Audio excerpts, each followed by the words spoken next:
Take a deep breath in. And as you breathe in a resourceful feeling of relaxation. And as you exhale, allow your eyelids to close. And as they close, notice that you can give more of your focused attention to the sound of my voice.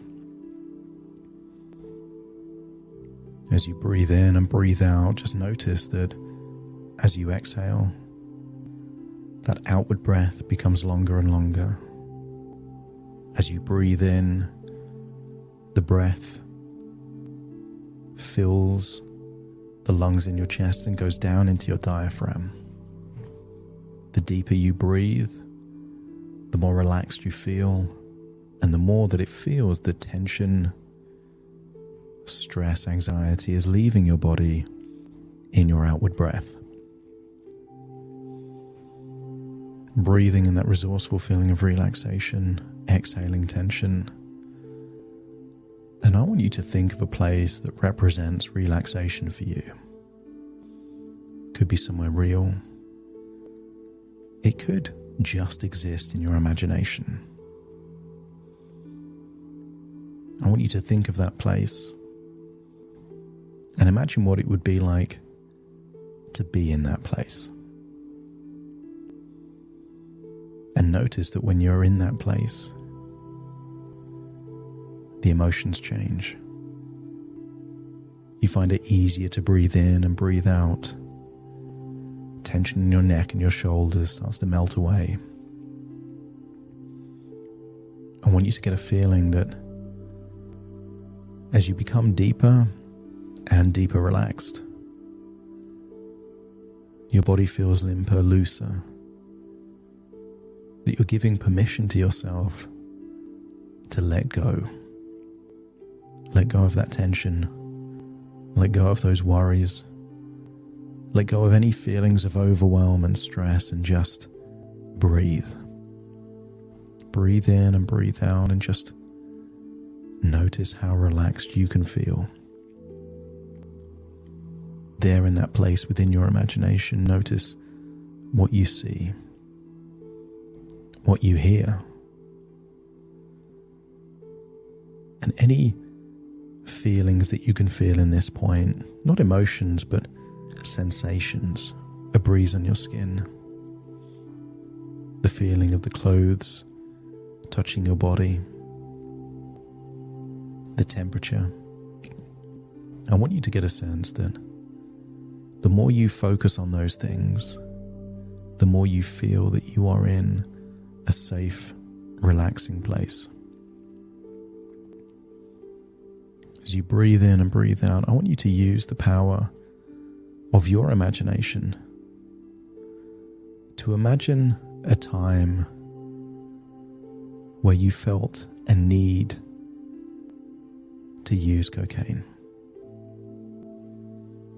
Just within your imagination, your body is still there, but your imagination is taking you to a different place. Maybe it was a long day of work. Maybe there's someone that you knew and you were reconnecting. I want you to recall a time before you used any cocaine but felt the desire to have it. I want you to feel like you're back in that body, in that moment, where in that moment in time you would do anything to have it. And if I'm communicating to that part that wants it, that feels like it needs it, let me know by nodding your head.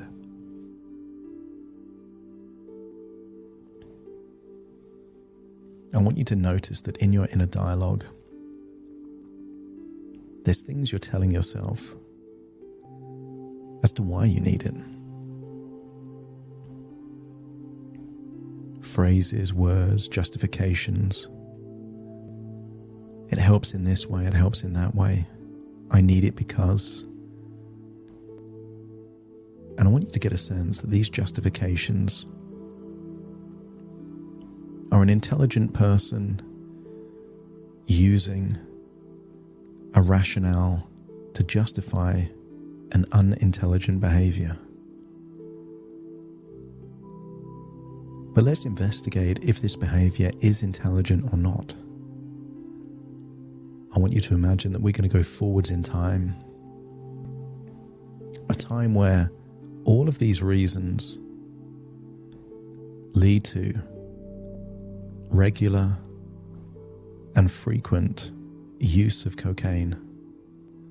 Hold on to those thoughts, that rationale, those reasons, as you imagine what it would be like 2 years in the future. 2 years of using this rationale, these reasons, to justify this behavior. I want you to get a sense that it's doing certain things for you. Maybe it is helping you to deal with the overwhelm and stress of a day. Maybe it's helping you to reconnect with people you don't see often. And maybe there are moments that by using around certain people, you become part of a club, a group that you wouldn't normally have access to. And maybe that leads to certain good things that are happening, which is great for you, because isn't that just the perfect justification to continue exactly doing what you're doing? Sometimes you think back to those bad moments and bad consequences that have already happened, and yet the desire is still there. Because at its core, you're doing this because you enjoy it. And if that's the real truth, just let me know by nodding your head. Everything else is just the bullshit you tell yourself to keep justifying doing it. And 2 years of doing this, I want you to get a sense of what impact that's had on the level of self-respect you have for yourself. What's it done as a direct consequence to the relationship with the person in your life that you value the most other than yourself? 2 years of continuing to use bullshit reasons to continue consuming coke. What's that done to your health, to your body? Perhaps you can imagine a full-length mirror and you can see the consequences. How much older do you look? Is there any noticeable damage on your speed of aging? Is there any more damage to certain parts of your nose, for example?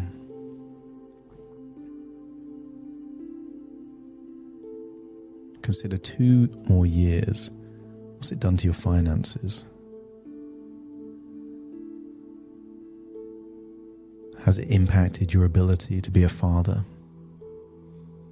And if you are a father at that point, is this the role model you want to set for your child? 2 more years of consuming, what's it done to your cognitive capacity, your ability to make good decisions, to think clearly? What's it done to your productivity, your impact on your work, your business?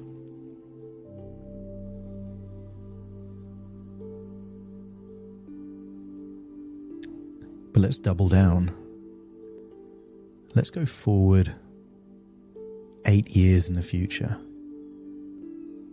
Another 8 years in addition to those 2 years, so 10 years of continuing to consume and use cocaine in the way that you have been using it in the past.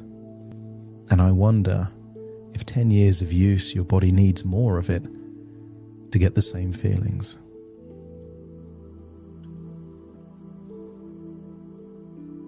I want you to think 10 years in the future. How old are you going to be? Look in the mirror and see yourself 10 years in the future. What's that done to the respect you have for yourself? Knowing that for 10 years, you've been following bullshit reasons to make a choice that you know is risking the things that you value the most. 10 years, what's that done to the relationship that you're in? How many relationships have failed as a direct consequence of this behavior? And if you're in the same relationship, is there trust and respect and love that's been compromised by this use?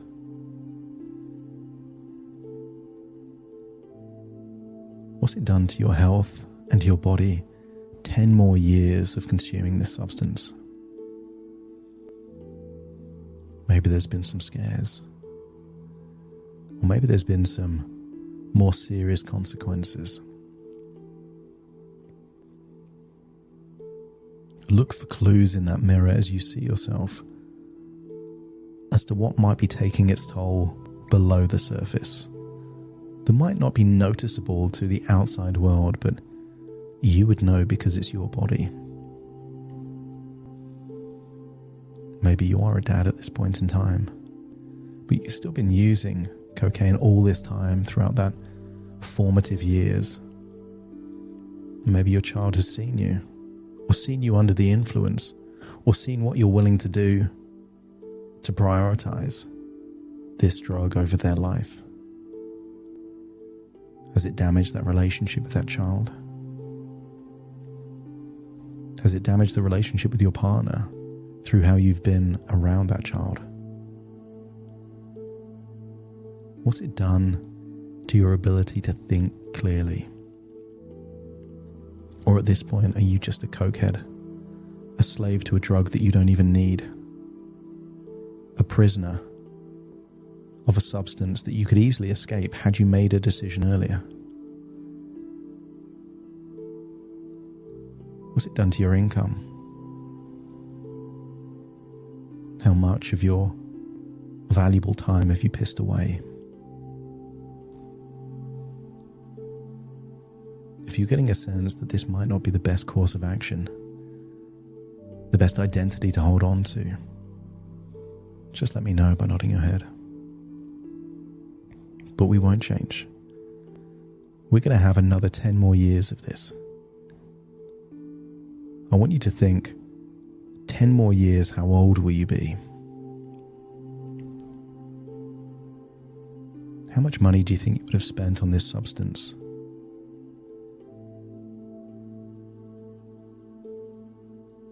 What's it done to your body? In 20 years' time, if you had a child, maybe they're a teenager at this point, and they know you're a cokehead. Everyone does. What does that do to their relationship with you, their respect for you? Or maybe the respect is there, and therefore they've started this behavior themselves. Maybe they found some that you thought you had hidden away or flushed away, but maybe their first experience was just 10, 11, 12 years old. And those neural pathways that connect dopamine with a substance has already taken root in their head. What's it done to your relationship? As you start to entertain the idea as the consequences of this behavior, the very part that craves this substance the most is starting to wonder, is this a gift? Is this something I need? Or is this the shackles of slavery? Is this the chains that are holding you back from living a life that you could have? Is this substance the chasm that separates the life you have from the life you could have? And perhaps if choosing not to have this is the bridge that closes that chasm, a different life is possible for you. What's it done to your income, your career, your reputation in the industry? 20 years of doing this, it's no secret. Everyone knows you're a junkie. Everyone knows you're a cokehead. Everyone knows you're a slave to this drug, and nothing will ever change that. And if there's a part, the very part that chooses this substance, realizes that it doesn't have to be this way. That freedom is a possibility.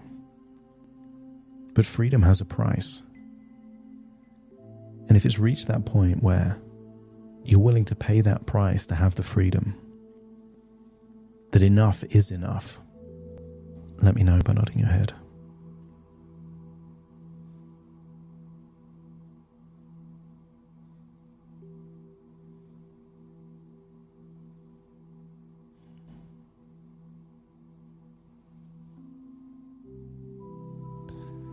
As you close your eyes, imagine going back in time to the very present.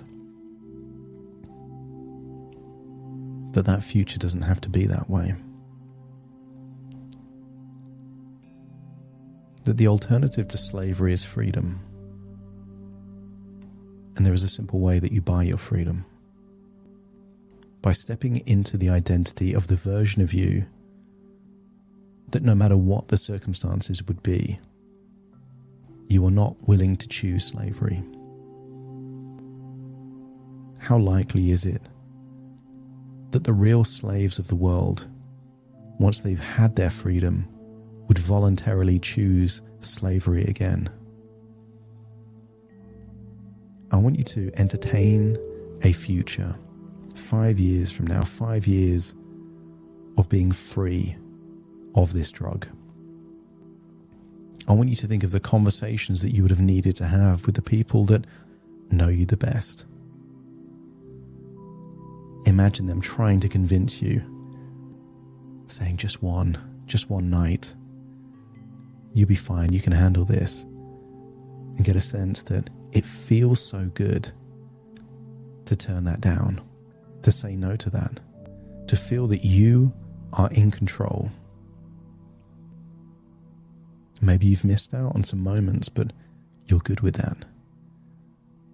I want you to feel what it's done for the relationship you have with yourself. How much more pride you have. How much more self-respect you have for yourself. What it's done for your confidence to not need a substance to be who you are. What's it done to your relationship?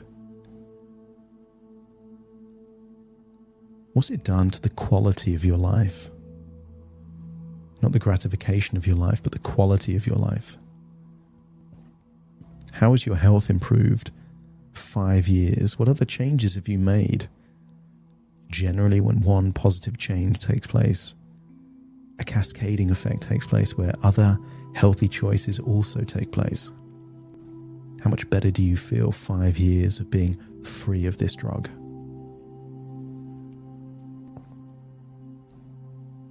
Maybe you're a father at that point. And at the point where you knew you would be a father, it just solidified that absolute resolve that no matter what happened, you would never touch this substance. Was it done to your mental clarity? Was it done for your work, your career, your business? And then jump forward 15 years in the future and really get a sense that at that age, you're so grateful that you made the choice when you did, because maybe you know other people your same age that didn't make that choice, and you know what happened to them. A life of slavery. They had to keep working just to keep buying this substance. They were a slave to it. They were trapped to it. I want you to entertain the idea that many human traffickers, sex slaves, get addicted to substances so they can be controlled, they can be manipulated. And I want you to get a sense of how grateful you feel that you have freed yourself from slavery 20 years previously.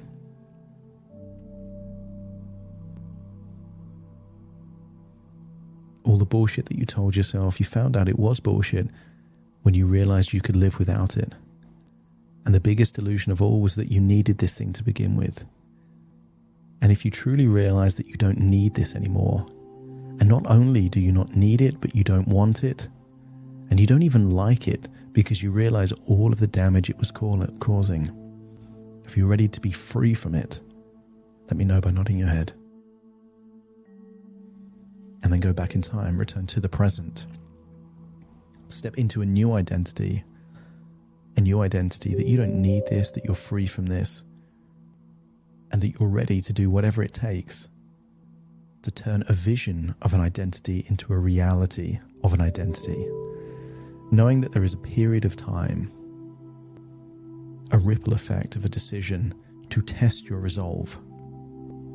And maybe that's a few days, or maybe a few weeks.